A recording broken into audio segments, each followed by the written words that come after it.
If you grow up playing Arxis games, you eventually develop a certain expectation of their games and their characters. My first was BlazBlue because a character called New 13 caught my eye. I was used to more humble games like Street Fighter, where throwing Hadoukens in midair was my idea of incredibly strong.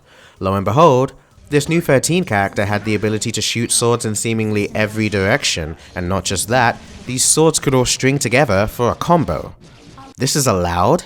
And it's just another character on the character select screen? In an Arxis game? Yes. Soon I discovered BlazBlue's older brother, Guilty Gear. I never did warm up to it the same way, the aesthetic didn't resonate with me as strongly, and I was worried that playing Venom meant pledging allegiance to the Illuminati, but I still enjoyed trying out Slayer. I liked how his teleports made opponents guess between blocking left or right, something that was relatively new to me at the time. Naturally, I next discovered another game developed by Arxis, Persona 4 Arena. There, I saw this character called Elizabeth, and she had this super that deleted the majority of her health. Strange, but it grabbed my attention. I looked up more about Elizabeth and my shock continued. I saw Miragidyne, these pillars of flame. It looked like the sort of attack that could only be a super, but no, this was a regular special move. Again, I wondered, this is allowed? And it's just another character on the character select screen? In an Arxis game? Yes. I kept playing Persona. The game was just so charming, and eventually my interest went beyond Elizabeth. I found Akihiko.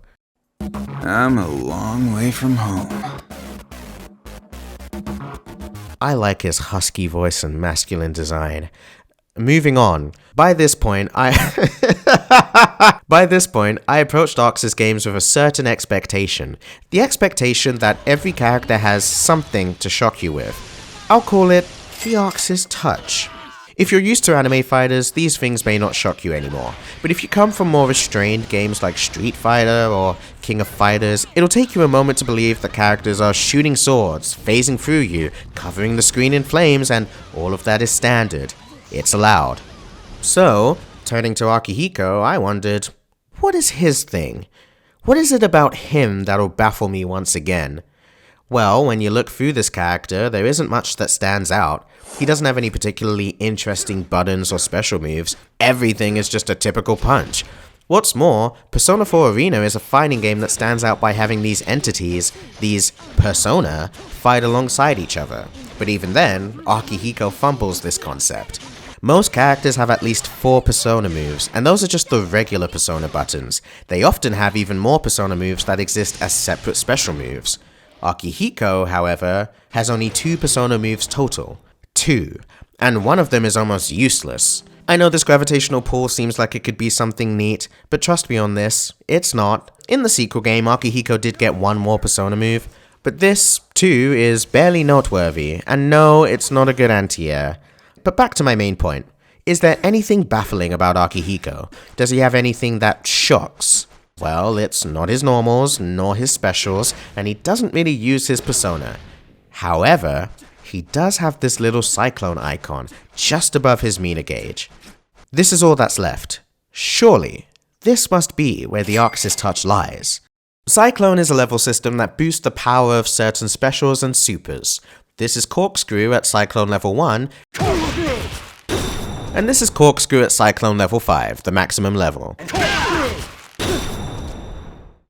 This is Cyclone Uppercut, his go-to finisher at level 1. Let's go! Very good. And this is Cyclone Uppercut at level 5. Just done. Hence, Akihiko wants to get those levels up. He raises Cyclone levels by chaining different moves into one another. For example, ducking will raise his Cyclone level by 1, and if you chain that into any of its follow-ups, like Weave, the Cyclone level will increase again. To get to Cyclone level 5, you could do duck, weave, duck, weave, duck. You must alternate because Akihiko can't do the same thing twice. But Cyclone gets tricky. In this stance, Akihiko can't freely move, can't jump, can't do regular attacks, and he can't even block. He has very few select options, none of which are particularly unique or threatening. Boomerang Hook, a generic punch. Sonic Punch, a generic punch. Corkscrew, a generic punch, but if they block it, you die. To top it all off, Cyclone is only temporary. If you ever stop rapidly chaining these moves together, the Cyclone levels immediately vanish, straight back to level 0. This is not the kind of mechanic that you gradually level up throughout the match. Cyclone is more like a volcano. Most of the time, it merely sits there, having no effect on anything with no need to be considered. But if the atmosphere is right, it begins to bubble up, and then also suddenly, it erupts. He might be dead. Oh my god, he's dead. Oh my lord. Akihiko damage. It's euphoric. But it's rare. It's easy to achieve during a bog-standard combo route, but that never made Cyclone interesting or satisfactory. Cyclone seemed more appealing as a pressure tool. With how little Akihiko had elsewhere, it needed to be interesting as a pressure tool. And there were cool ideas there. I imagined sequences like enter Cyclone, boomerang hook, duck, throw. Enter Cyclone, boomerang hook, duck, weave to bait DP, and kill them. Enter Cyclone, boomerang hook, duck, hook weave duck hook weave duck throw. I mean, it would be cool. Like, these are all fun to imagine, but when a match starts, my mind isn't calm enough to easily remember the sequences I imagined. Cyclone is intricate. It needs many different buttons in many different directions, and it needs them rapidly. Otherwise, Cyclone will end. It becomes a bit of a tongue twister, and any fledgling Akihiko has likely pressed corkscrew during their pressure a few times and gotten terribly punished for it. Even after mastering the inputs of Cyclone, the reality of this stance is dire. After all of this trouble, what are we working with here? A punch that hits mid, and a sway, during which Akihiko cannot even block. Meanwhile, the opponent has plenty of options that they can use to escape any Cyclone pressure. They can DP, they can roll, they can jump, and they can mash their way out of these strings, all of which require different answers from Akihiko if he can even predict the right escape. Is this worth it? Like, before Aki, I was with Liz, standing safely far away from my opponents while Thanatos mixed people with command grabs and super armored attacks into big damage. Akihiko was not worth it. Cyclone felt like a mechanic that was only halfway there. It had that initial mystique that I found in anything with the Arx's touch, those strange restrictions that somehow rolled around into being a unique strength. Cyclone restricted my movement and took away my ability to block, but it gave me Cyclone exclusive moves and even created a sense of danger with this red aura. But it lacked the payoff that these Arxis ideas always have. The power I got after sacrificing my health, the mix-ups I unlocked through my gutted movement. Cyclone put me through strange and dangerous conditions for a payoff that was so unlikely, I forgot what I wanted to achieve with it at all, because all I ever did in this stance was struggle. I swiftly dropped Akihiko.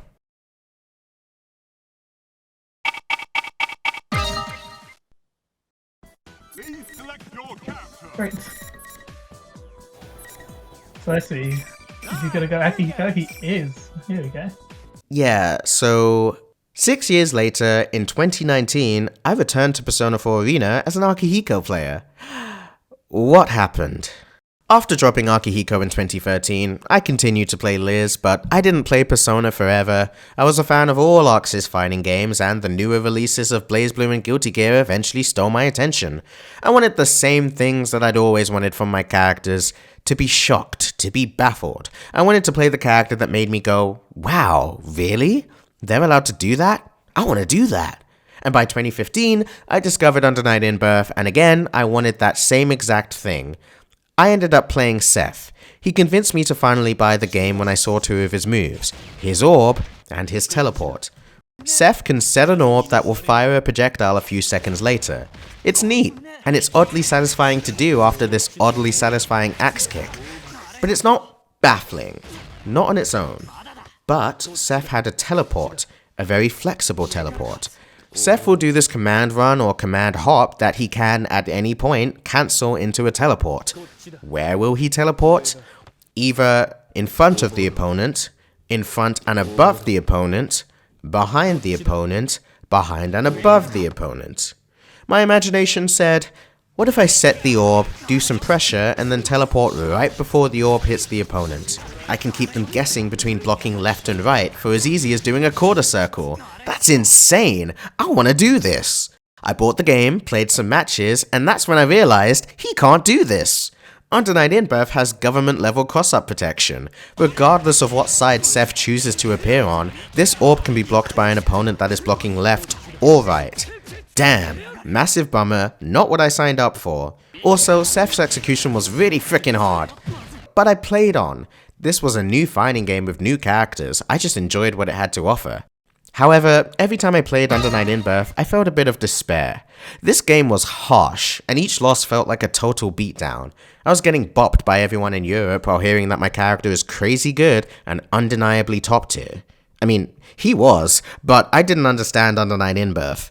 Looking at this game, you'll see familiar tools like overheads and command grabs. In the games I'd played before, these were my center. If I needed to open someone up, I'd look to my overheads, my cross-ups, or my command grab if I was ever so lucky to have one.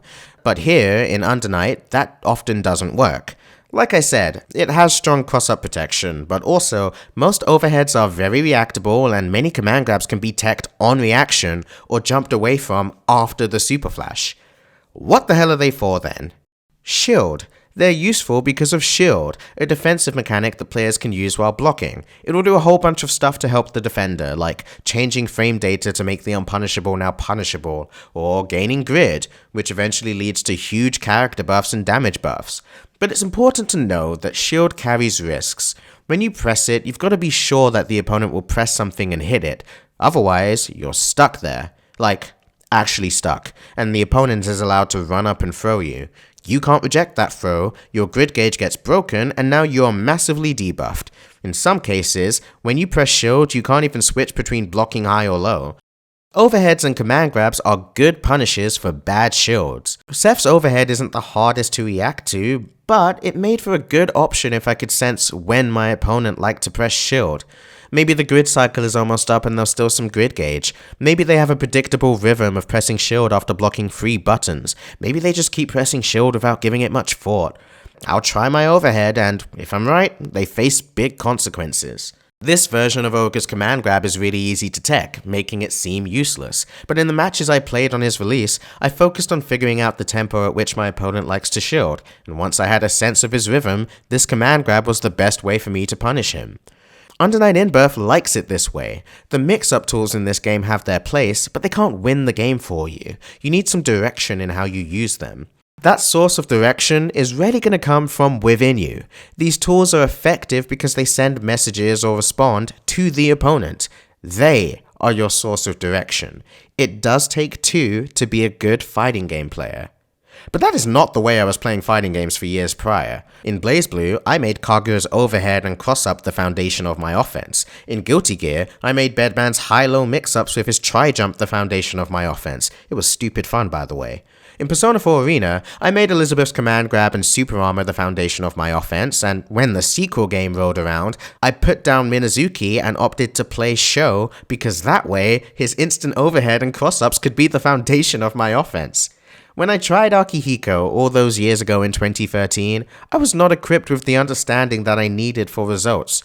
I didn't understand that area of gameplay where Akihiko lives and thrives. He's not mix-up heavy. He relies on conditioning, habit-seeking, reading, anything in the area of playing to your opponent. But in 2019, I came back to Persona, and this time, I had a new pair of eyes. I understood that area where Akihiko thrived, and I knew how to navigate it. That's why I picked him in that tournament. I now knew how to structure my pressure in a way that let me observe my opponent. I needed to delay my buttons and leave small gaps in my block strings. Otherwise, I could never know if my opponent was mashing. I wouldn't be able to see and respond to how they're structuring their defense. I needed to be okay with, sometimes, pressuring them just to observe the decisions they make, the way they tend to escape pressure. Instead of overextending and taking risks, I was comfortable letting my pressure end. I knew that, as long as I was patient, I'd find an opening, one way or another. My new approach to Akihiko gave me success. Awesome! But, looking back at this gameplay, I get a bit frustrated, because Cyclone is not a major part of it. Nothing changed about this stance. It's still risky, it doesn't have good mix-up options, and it's a chore to pin down any opponent that rotates between the several different escape options. Even after learning so much more about fighting games, this is how I felt. I played Aki because I like Aki, but a large part of making him work was through avoiding Cyclone. In this tournament gameplay, it pops up here and there because it's kind of inevitable, but I can clearly see how I did not care to enter Cyclone if I didn't have to. I played Aki because I like Aki, but I wish that making him work didn't have to be through avoiding Cyclone. It's hard for me to abandon that version of Akihiko that existed in my imagination. The one where Cyclone is a fundamental part of his offense, an incredibly unique way of doing pressure. It would have been so cool. And I can try to play that way, nobody is stopping me, but it just doesn't work. Not when you want to win. I'm not playing to win tournaments or anything, I don't need to be hyper optimal, but I do want to win when I play with my friends. But with Cyclone, it just doesn't work. It doesn't fit the purpose that I so badly want it to, and it's frustrating. If I want to win, I have to give up on Cyclone. I find that sad. A few weeks prior to writing this essay, I was messaged by a guy on Discord. I didn't know who he was, but apparently the European BlazBlue scene had sent him my way because he was seeking advice on how to improve his Hibiki. Flattering. We played a set, and this was the advice that I gave him. You're neutral. You're relying on clones for approach way too much. You're neutral, part 2. Right now, you only do ground clone or air clone and it makes you too predictable. Your pressure. It's okay, but I think you're not well prepared for someone who escapes clone. And as I'm giving him this advice, I'm starting to notice how unfortunate this sounds. The clones? Yeah, stop using them. I mean, that's the crux of the advice I gave him because it was true. However, I think that sucks. Clones are Hibiki's thing. It's what should make him unique. The first time we saw Hibiki was in 2015, in the reveal trailer for BlazBlue Central Fiction. He did 3 quick moves and then left, but 2 of those moves used shadow clones, and I was like, damn, that's my main. A year before Europe even got the game, I immediately wanted to play Hibiki. Clones are cool. There's old footage out there of me playing Hibiki. This one is from 2016. I used those clones in neutral more than I would ever dare to today, because of course I did. BlazBlue is a fantastical game, and I wanted Hibiki to be fun in his own unique way, like the rest of the cast manages to do. Like, I'm fighting Nine the Phantom here. She doesn't even have ground or air dashes. She just teleports everywhere, and all of her normals are different elements that you can string together in different combinations to make different spells. This game is insane, but somewhere along the way, in naturally trying to become a better player, I faced the fact that I couldn't make much use of shadow clones, the very mechanic that got me interested in this character. I don't remember ever being sad about it, my focus was solely on making the changes I needed to win more, but when I reflect on what got me into this character versus how I actually play this character, I think the reality is a bit of a shame. I don't think it's just me either. Right now, I'm learning the King of Fighters 15 with my friend Mike, and we're having a great time, but the sets usually go my way.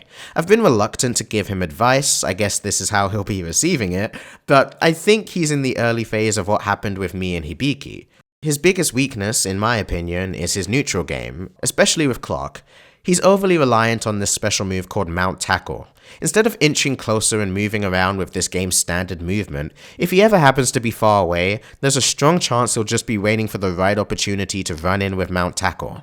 This is just a hit grab that will snatch people out of the air. It's pretty cool when it works, but it's very unsafe on block. This used to catch me a lot, but after becoming hyper aware of its existence, it has only managed to get Mike punished. But despite getting punished for it over and over, I can still notice that he's relying on it in neutral, instead of prioritizing King of Fighters' universal movement. And sometimes, I get annoyed by this. Like, why do you keep doing this special move that, at this point, is only hurting you more than helping you? But I've forgotten that I've played these games for way too long, and that I'm probably the weird one for not using the unique tools that got me interested in these characters. I'm too used to the process of grasping the fundamentals first and reserving those cool special moves for the right moments. When I get annoyed at Mike's gameplay, I'm being unreasonable. Mike is playing Clark because he thinks these chain grabs are unbelievably cool. Of course he's going to focus on it. That's why he's on Clark in the first place. My advice from earlier essentially sounds like, don't do the thing you find fun. I do think it's a shame. I don't mean to give anyone the wrong idea. Being good at fighting games is not a miserable experience where you are deprived of the most fascinating parts of the game. Not at all. But when you become accustomed to what it takes to win, you understand that you can't get away with a maximum fun approach all the time. The coolest things about your character may be best suited to really specific moments, while the rest of your game is just standard. Or maybe your character is like Jamie, where players don't even drink past level 2 to unlock the rest of their character, because they know that it isn't optimal, and they're often more likely to win if they just keep attacking. When you want to be good at fighting games, concessions have to be made. But being good at fighting games is a fun and rewarding experience in itself. It's true that I don't use Hibiki's shadow clones the way I used to, but that old version of me had never known the feeling of observing the opponent, getting in tune with their emotion, and just striking them in a way that hurts the soul. It's also true that, if I'm playing very seriously, I do try to avoid entering Cyclone. But, at least now, I do have the means to score that big damage that Akihiko is capable of, and that, too, is a feeling that I do enjoy.